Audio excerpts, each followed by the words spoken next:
NWZQR.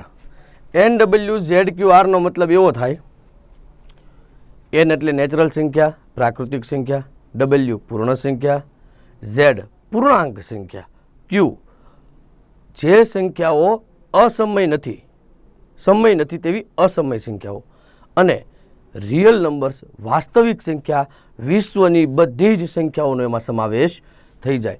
બહુ easily ભણવાનું છે. જો પેલો પ્રાકૃતિક સંખ્યા અહીંયા લખેલું છે. પ્રાકૃતિક સંખ્યા N દ્વારા દર્શાવાય છે. એ તમને હમણાં આખો ચાર્ટ પણ એક સરસ મજાની આકૃતિ દ્વારા સમજાવી દઉં. પ્રાકૃતિક સંખ્યા કોને કહેવાય? તો કે 1 થી ચાલુ થાય અનંત સુધી. એમાં 0 આવતો નથી.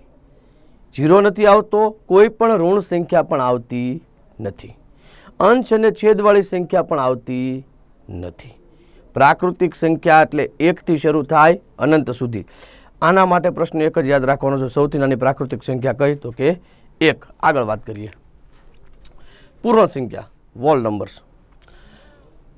1 થી અનંત સુધી જે સંખ્યાઓ પ્રાકૃતિક છે એ એમને રાખવાની.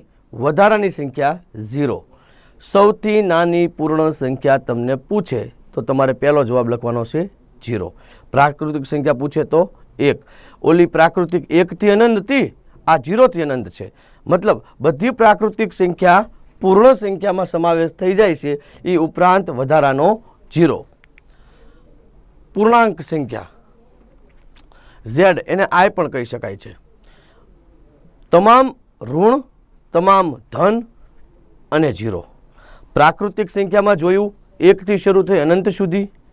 પૂર્ણ સંખ્યામાં જોયું 0 થી શરૂ થઈ અનંત સુધી, એટલે 1 થી અનંત ઓલરેડી એની અંદર આવી ગઈ.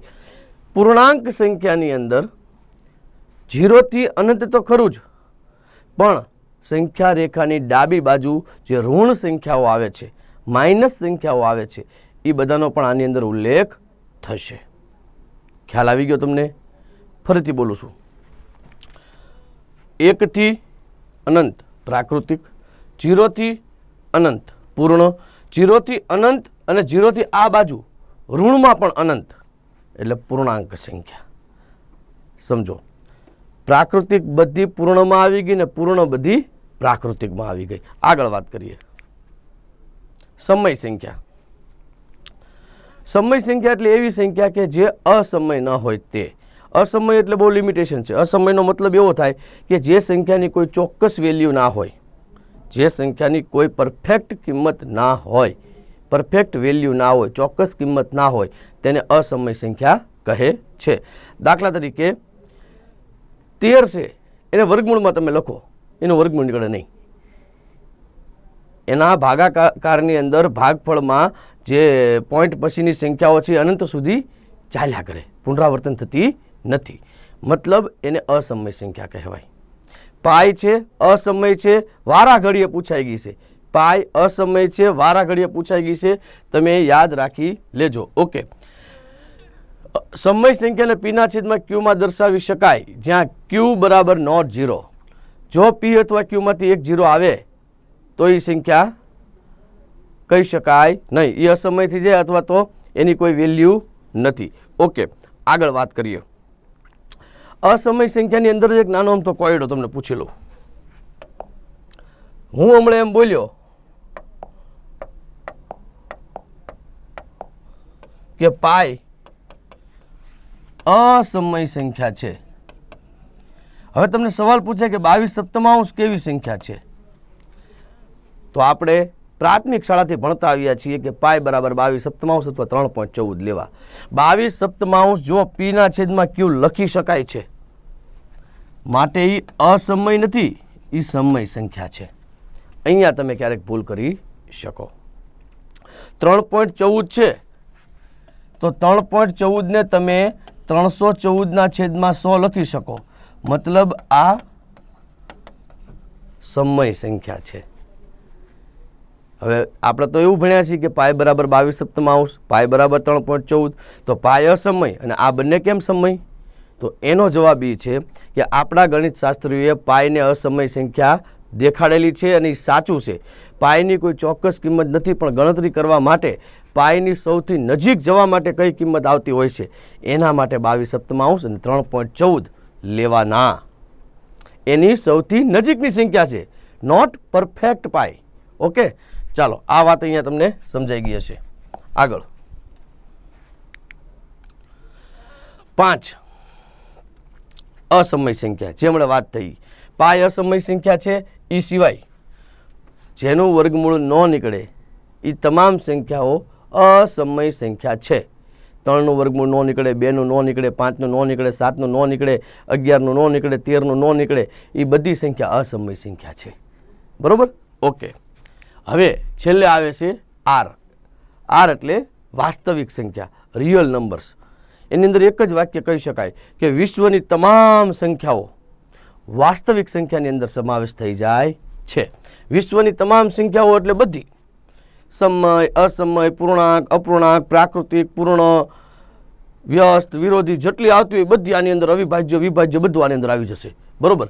હવે એન પ્રાકૃતિક મતલબ 1, 2 અનંત સુધી, ડબલ્યુ પૂર્ણ 0, 1 અનંત સુધી, પૂર્ણાંક -0 અને બધી અનંત સુધી, આ બાજુ અનંત સુધી, ક્યુ સમય અને આર વાસ્તવિક.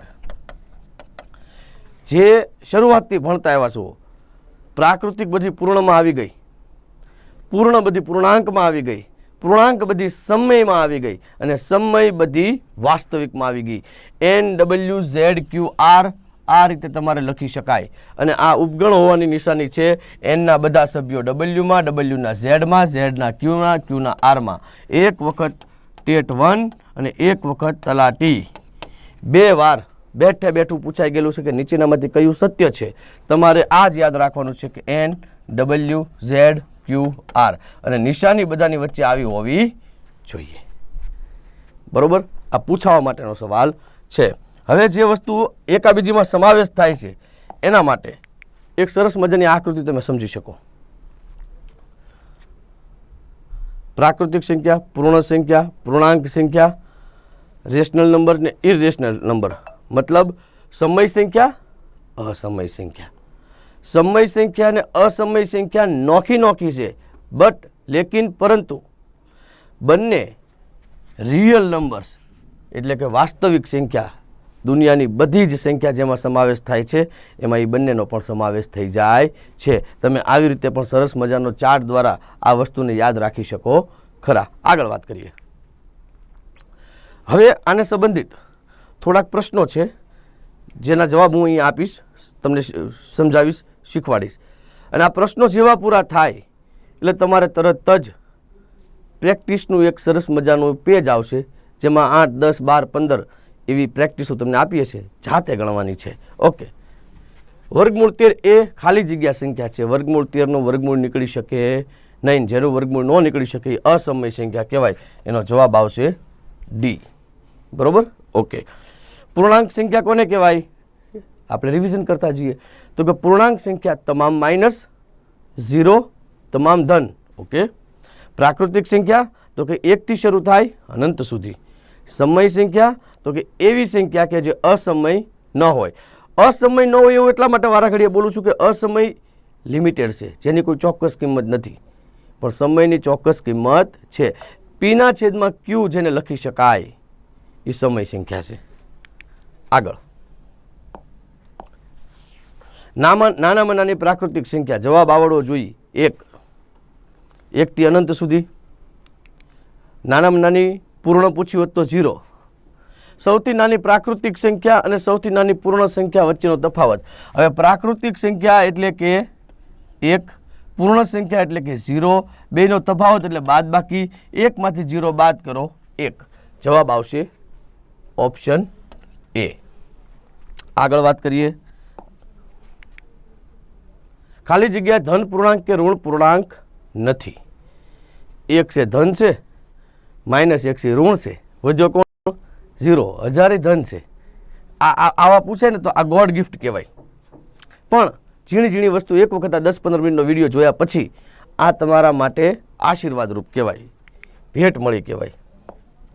એની પછીનો પ્રશ્ન, કઈ સંખ્યાને ગણતરીની સંખ્યા પણ કહે છે? આ ફેક્ટ ડેટા ઉપર લખ્યો નથી, પરંતુ તમને અહીંયા પ્રશ્ન સ્વરૂપે સરસ મજાનું આપી દીધું છે અને મારી દેશી ભાષામાં સમજાવવાનો પ્રયત્ન કરું છું કે જે સંખ્યાને ગણી શકાય ને એને ગણતરીની સંખ્યા કહેવાય. અજીમભાઈ વારાઘડીયા ક્લાસમાં છોકરાઓને એવું સમજતા કે મારે તમને 2.5 રૂપિયા દેવો હોય તો 2/5 એવું હું બોલી ન શકું, પણ 2 રૂપિયા દેવો હોય તો 2 બોલી શકું. ઇન શોર્ટ, દેશી ભાષામાં 1 થી શરૂ જે થાય છે પ્રાકૃતિક સંખ્યાઓને ગણતરીની સંખ્યાઓ કહેવામાં આવે છે. આ વસ્તુ તમારે નવી યાદ રાખી લેવાની છે. આગળ, વર્ગમૂળ 7 અને વર્ગમૂળમાં -7 એ ખાલી જગ્યા સંખ્યા છે. બેમાંથી એક કેનું વર્ગમૂળ નીકળી શકે નહીં. જેનું વર્ગમૂળ ન નીકળી શકે એને શું કહેવાય? અસમય સંખ્યા. આગળ, બધી સમય અને અસમય સંખ્યા એકત્રિત કરવાથી ખાલી જગ્યા સંખ્યાઓનો સમૂહ બને છે. સમય અને અસમય ભેગી થાય. જો પ્રાકૃતિક, પૂર્ણ અને પૂર્ણાંક આ બધી સમય છે, બરોબર. હવે સમય નો એ કેવી? અસમય. તો સમય અને અસમય ભેગી થાય મતલબ દુનિયાની બધી જ સંખ્યાનો જેમાં સમાવેશ થાય, વાસ્તવિક સંખ્યા, રિયલ નંબર્સ કહેવાય. પૃથ્વીનો ગોળો વાસ્તવિક સંખ્યા. જવાબ આવશે સી. આગળ, પ્રાકૃતિક સંખ્યા માટે કયું વિધાન સત્ય નથી? પ્રાકૃતિક સંખ્યા માટે કયું વિધાન સત્ય નથી? ખાલી એટલું જ આપણે યાદ રાખવાનું છે કે પ્રાકૃતિક સંખ્યા 1 થી શરૂ થાય અનંત સુધી. હવે જુઓ, તે અસંખ્ય છે, આ સાચું છે. 1 2 3 4 અનંત સુધી, આ સાચું છે. સૌથી નાની પ્રાકૃતિક સંખ્યા, અહીંયા જ ખબર પડી ગઈ આ સાચું હોય તો આ કોઈ દી સાચું ન હોય. તેને ગણતરીની સંખ્યા પણ કહે છે. તમને રિવિઝન થઈ ગયું. 3 સાચા છે, સાચું કયું નથી? સી. મતલબ તમારો જવાબ સી આવશે. આગળ, પાય અને 22 સપ્તમાંશ માટે કયું સત્ય છે? પહેલા સમજાવેલું છે પણ ફરીથી સમજાઈ જાય. પાય અને 22 સપ્તમાંશ બંને સમય સંખ્યા છે. પાય તો અસમય છે એટલે સમયનો સવાલ જ પેદા નથી થતો. ખોટું છે. પાય સમય છે અને 22 સપ્તમાંશ અસમય છે. પાય અસમય છે, સમયનો પ્રશ્ન જ નથી ઊભો થતો. પાય અસમય છે અને 22 સપ્તમાંશ સમય છે. Yes, it is the right answer. ચોખવટ કરેલી છે. પાય બરાબર 22 સપ્તમાંશ ભલે તમે ભણેલા રહ્યા, પરંતુ પાયની કોઈ ચોક્કસ કિંમત નથી. 22 સપ્તમાંશ પાયની સૌથી નજીકની કિંમત છે. આ સાચું છે. પાય અને 22 સપ્તમાંશ બંને અસમય સંખ્યા છે. ખોટું છે, કારણ કે 22 સપ્તમાંશ એટલે પીના છેદમાં ક્યુ, અને પીના છેદમાં ક્યુ લખી શકાય. એને હંમેશા સમય સંખ્યા જ કહેવાય. બહુ ઝીણી ઝીણી બાબતો, સમય, અસમય, પ્રાકૃતિક, પૂર્ણ, સરસ મજાના પ્રશ્નો હતા મારા મતે. અને આ પ્રશ્નો તમને લોકોને પરીક્ષાની અંદર એક વારમાં ખૂબ કામ પણ લાગવાના છે. ખાલી જગ્યા સમય સંખ્યાઓ સંખ્યા રેખા ઉપર 0ની ડાબી બાજુએ છે. 0 છે ને, જો આ 0 છે. અહીંયા લખવું હોય તો આંખો બંધ કરીને આપણે વર્ષોથી જોતા આવ્યા છે. 2 3 4 5. તો આને કઈ બાજુ કહેવાય? જમણી બાજુ. અને આને ડાબી બાજુ. તો અહીંયા શું હશે? લાઇટ થઈ જવી જોઈએ. દશાંશ નો આવે, ધન નો આવે, પૂર્ણાંક નો આવે, તો આવે હું? ઋણ. તમામ ઋણ સંખ્યાઓ 0ની ડાબી બાજુ, તમામ ધન સંખ્યાઓ 0ની જમણી બાજુ આવતી હોય છે. આગળ, નીચે આપેલી સંખ્યામાંથી કઈ સંખ્યા વાસ્તવિક છે? વાસ્તવિકનો તો મતલબ જ એવો થાય કે દુનિયાની તમામ સંખ્યાઓ. પાય તો કે છે, 3 14 છે, 22 સપ્તમાંશ છે, આપેલ તમામ. તમારો જવાબ આવશે આપેલ તમામ. ઓકે. આગળ, -10 ખાલી જગ્યા -2. -10 ને -2 સરખા હોઈ શકે નહીં. -10 -2 થી નાના છે કે મોટા? લેસ ધેન, ગ્રેટર ધેનની નિશાની આવે છે. હવે ઘણાને એમ થાય 10 તો 2 કરતાં મોટા જ છે ને. સાચું છે, પણ સવાલ માઇનસ પૂછ્યો છે. -10 -2 કરતાં હંમેશા નાના હોવાના. તમે અહીંયા 0 મૂકો તો આ સંખ્યા સૌથી મોટી, એનથી નાની, એનથી નાની, એનથી નાની, -10. તો -2 કરતાં -10 8 જેટલા નાના છે. કેટલા? 8 જેટલા નાના છે. ઓકે. હવે જે સંખ્યા નાની હોય ત્યાં નિશાની કઈ આવે? આને ગ્રેટર ધેનની કહેવાય, મોટાની નિશાની. આને બરાબરની કહેવાય. આ બરાબર અથવા મોટું આ નહીં આવે. મોટી તો છે નહીં, વધ્યો કોણ? નાની. આવી રીતે આમ. જો આ જગ્યાએ સવાલ આવો પૂછેલો હોત તો હું આને આમ લખત.